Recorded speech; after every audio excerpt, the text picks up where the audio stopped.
Doraemon का ये episode बहुत ही ज्यादा स्पेशल है, इसीलिए ये अभी तक हिंदी में डब नहीं किया गया, इसीलिए आज मैं इसे हिंदी में डब करूंगी। अब एपिसोड की शुरुआत में हम डोरेमोन को देखते हैं जो अपना बैग पैक कर रहा होता है और नोबिता से कहता है कि आज मैं 22वीं सेंचुरी में जा रहा हूँ क्योंकि डोरेमी आज कहीं पर जा रही है और उसकी जगह शिवाशी का ख्याल मैं रखूंगा। तो डोरेमोन नोबिता से पूछता है कि क्या तुम मेरे बिना रह पाओगे। तो नोबिता डोरेमोन से कहता है कि तुम एक दिन के लिए ही तो जा रहे हो, एक दिन के लिए तो मैं तुम्हारे बिना रह ही पाऊंगा। लेकिन डोरेमोन को यकीन नहीं होता कि नोबिता मेरे बगैर रह सकता है, इसीलिए नोबिता खुद ही डोरेमोन को उठाता है और टाइम मशीन में डालने लगता है। तभी वहाँ पर डोरेमी भी आ जाती है और डोरेमोन से आकर कहती है कि अभी तक तुम आए क्यों नहीं, और उसे टाइम मशीन में बिठाकर अपने साथ ले जाती है। अब हम 22वीं सेंचुरी का सीन देखते हैं जहाँ पर शिवाशी और डोरेमोन बैठकर बात कर रहे होते हैं। तभी वहाँ पर डोरेमी डोरा केक लेकर आती है और उन्हें खाने के लिए दे देती है और फिर डोरेमी उन दोनों को बाय बोलकर वहाँ से घूमने के लिए चली जाती है। अब डोरेमोन टीवी देखने लग जाता है और उसके बाद छत के गार्डन में आकर बैठ जाता है। डोरेमोन को बिल्कुल अच्छा नहीं लग रहा होता क्योंकि शिवाशी ने अभी तक डोरेमोन से कोई मदद नहीं दी थी और वहाँ पर नोबिता जो हर वक्त डोरेमोन से मदद मांगता रहता था। अब डोरेमोन जैसे ही शिवाशी के रूम में आता है तो वो देखता है कि शिवाशी कंप्यूटर पर कुछ बना रहा है। डोरेमोन उससे पूछता है कि आखिर तुम ये क्या बना रहे हो। तो शिवाशी उसे बताता है कि मैं अपने समर वेकेशंस का होमवर्क कर रहा हूँ, मुझे एक रोबोट बनाना है। और तभी शिवाशी को जियान और सुनियो के ग्रैंडसन का कॉल आता है और वो उसे कहते हैं कि हमने तो अपना होमवर्क कंप्लीट कर लिया है, हमने अपना रोबोट बना लिया है। और फिर वो शिवाशी से कहते हैं कि तुम जल्दी से अपना रोबोट लेकर हमारे पास आओ, हम रोबोट फाइट करवा के देखेंगे कि किसका रोबोट ज्यादा स्ट्रॉन्ग है। और वो कॉल कट कर देते हैं। अब उसके बाद शिवाशी रोबोट बनाने के लिए अपना कुछ सामान बाहर निकालता है, लेकिन उसके पास रोबोट बनाने के लिए कुछ खास चीजें नहीं होती हैं।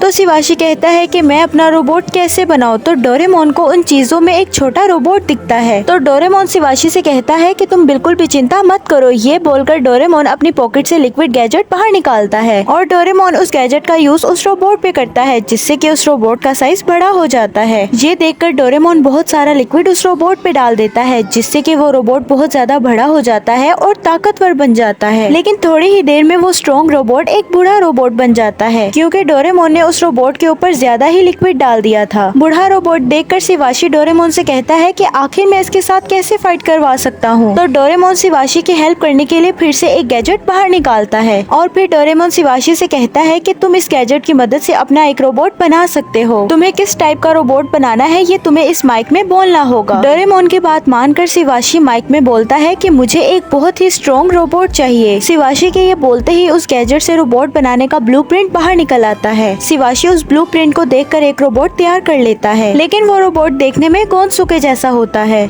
ये देखने के बाद शिवाशी डोरेमोन से कहता है कि ये स्ट्रॉन्ग नहीं लग रहा है, जिस पर डोरेमोन कहता है कि ये जरूर स्ट्रॉन्ग होगा। शिवाशी की बात सुनने के बाद डोरेमोन गोंदसुके के पास जाता है तो वो डोरेमोन के सर पे एक पंच मारता है और डोरेमोन को मारने के बाद गोंदसुके डांस करने लगता है। ये देखकर डोरेमोन कहता है कि मेरा ये गैजेट भी बिल्कुल बेकार है, जिसके बाद Doraemon body change light gadget बाहर निकालता है और उसे गोंदसुके पर यूज करता है, लेकिन अचानक से ही उस गैजेट की लाइट खत्म हो जाती है और सिर्फ गोंदसुके का सर ही चेंज हो पाता है। और फिर डोरेमोन एक और गैजेट बाहर निकालता है और शिवाशी से कहता है कि इस बार तो मैं तुम्हारे लिए एक रोबोट ला कर ही रहूंगा। तो डोरेमोन उस गैजेट का यूज करके टीवी से रोबोट बाहर निकालने की कोशिश करता है, लेकिन टीवी से रोबोट वाला सीन गायब हो जाता है और डोरेमोन रोबोट की जगह मॉन्स्टर को बाहर निकाल लेता है और वो मॉन्स्टर शिवाशी के रूम को तबाह कर देता है। तो शिवाशी डोरेमोन से कहता है कि तुम आराम करो, मैं खुद ही रोबोट बना लूंगा। जिसके बाद शिवाशी अकेले ही बैठकर रोबोट बनाने लगता है। डोरेमोन उसे देखकर कहता है कि मैं तुम्हारी मदद करना चाहता हूँ। ये बोलने के बाद डोरेमोन अपनी पॉकेट से इंटेलिजेंट गोली बाहर निकालता है और उसे शिवाशी को खिला देता है, लेकिन उस गोली को खाने के बाद शिवाशी आलसी हो जाता है और सो जाता है।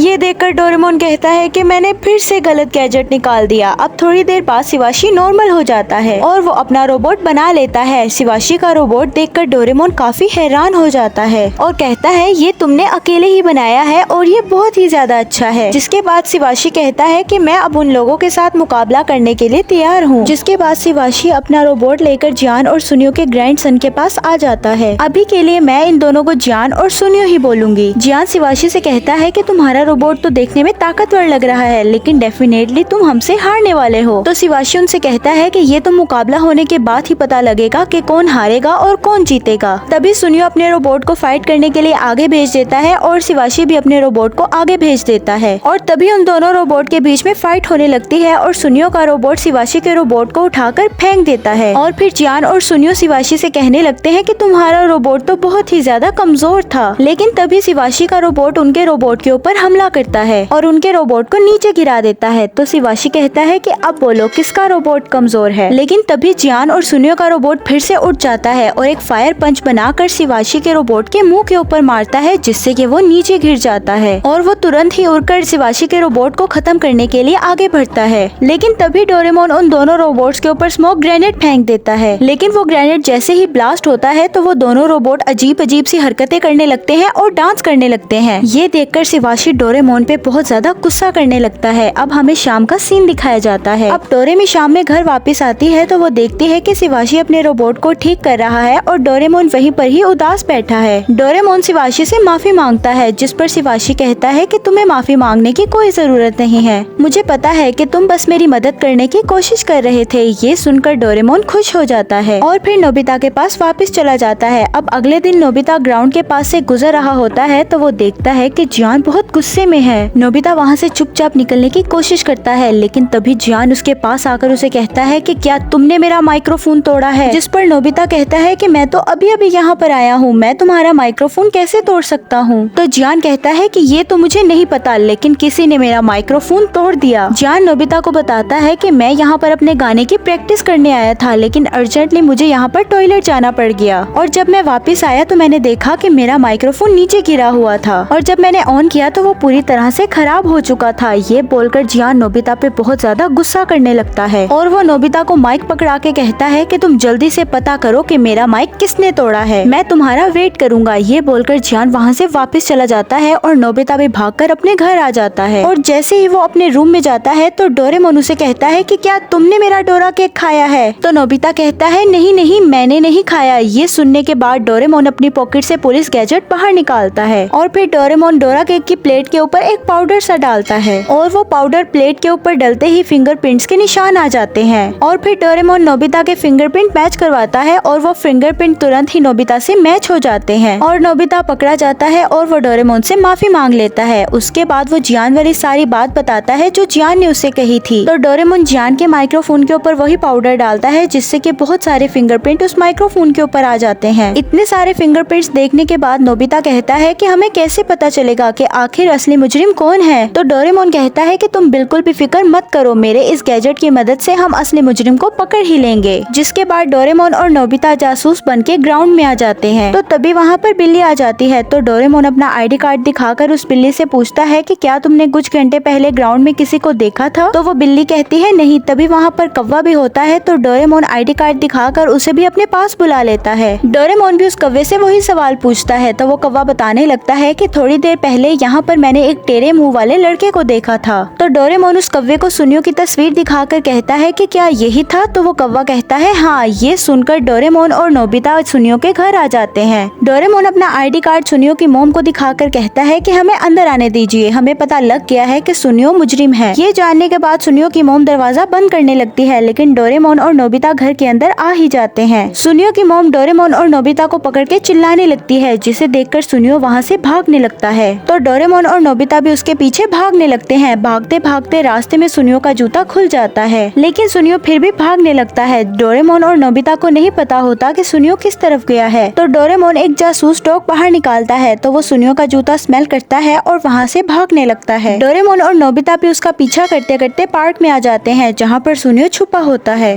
तो वो डॉग स्मेल करते करते वहीं पर ही पहुँच जाता है जहाँ पर सुनियो छुपा हुआ था। और अब वहाँ पर सुनियो नहीं होता, क्योंकि वहाँ पर सुनियो का बस एक सॉक्स होता है। सुनियो फिर से चकमा देकर उन्हें वहाँ से भाग जाता है। तो डोरेमोन सुनियो की फोटो उस बैग में डालता है और सुनियो की बहुत सारी वांटेड वाली फोटोज बाहर निकलकर पूरे शहर में फैल जाती हैं। एक फोटो सुनियो के फेस पर भी लगता है और पूरे शहर में सुनियो अपनी फोटोज देखकर बहुत ज्यादा हैरान हो जाता है और सुनियो अपना फेस छुपाकर वहाँ से भागने की कोशिश करता है, लेकिन सुनियो अपने दो दोस्तों के पास जाकर टकरा जाता है। सुनियो उनसे भी बचकर वहाँ से भागने लगता है, लेकिन उनके आगे शिजुका आ जाती है। अब सुनियो उन तीनों के बीच में घिर चुका था। तभी हम देखते हैं कि वहाँ पर नोबिता और डोरेमोन भी आ जाते हैं। तो वो दोनों शिजुका से सुनियो के बारे में पूछते हैं। तो शिजुका उन्हें गलत रास्ते पर भेज देती है और वो खुद भागकर स्कूल के पीछे वाली पहाड़ी पर आ जाती है। वहाँ पर सुनियो भी छुपा हुआ था। तो सुनियो उन्हें सारी बात बताने लगता है। तो वो तीनों सुनियो से कहते हैं कि तुम फिक्र मत करो, हम तुम्हारे साथ हैं और हम किसी को भी नहीं बताएंगे कि तुम यहाँ पर छुपे हुए हो। तभी हम देखते हैं कि वहाँ पर नोबिता आता है और आकर कहता है कि तुम अब यहाँ से नहीं भाग सकते हो। सुनियो फिर से डोरेमोन और नोबिता से बचकर वहाँ से भागने लगता है, लेकिन आगे से जासूस टोक आकर उसे घेर लेता है। अब डोरेमोन और नोबिता सुनियो को पकड़ के ग्राउंड में ले आते हैं और वहाँ पर एक रूम बनाते हैं जहाँ पर सुनियो के पास बैठकर वो लोग पूछताछ करते हैं। डोरेमोन और नोबिता के बहुत पूछने के बाद भी सुनियो उन्हें सच नहीं बताता, लेकिन अब वो सच बताने ही लगा था। तो वो बताता है कि जब मैं यहाँ ग्राउंड से गुजर रहा था तो जियान बहुत हड़बड़ी में कहीं जा रहा था। तो वो कहता है कि मैंने वहाँ जाकर जियान के माइक्रोफोन को उठा लिया और मैंने सोचा कि अगर मैं इसके माइक्रोफोन को छुपा दूंगा तो हमें इसका गाना नहीं सुनना पड़ेगा, लेकिन वो माइक्रोफोन मेरे हाथ से छूटकर जमीन पर गिर गया और जिसके बाद वो खराब हो गया। ये बोलकर सुनियो रोने लगता है। तो नोबिता डोरेमोन से कहता है कि अब हमें क्या करना चाहिए, क्या जियान को सब सच बता देना चाहिए। लेकिन तभी वहाँ पर शिजुका और उसके दो दोस्त आ जाते हैं। तो वो लोग उनसे कहते हैं कि तुम लोग जियान को कुछ मत बताओ। ये सुनने के बाद डोरेमोन और नोबिता चुप हो जाते हैं। तो तभी पीछे से सुनियो बोलता है कि अगर तुमने जियान को सब कुछ बता दिया तो जियान मुझे बहुत मारेगा और तुम लोगों को भी जियान का बेसुरा गाना सुनना पड़ेगा।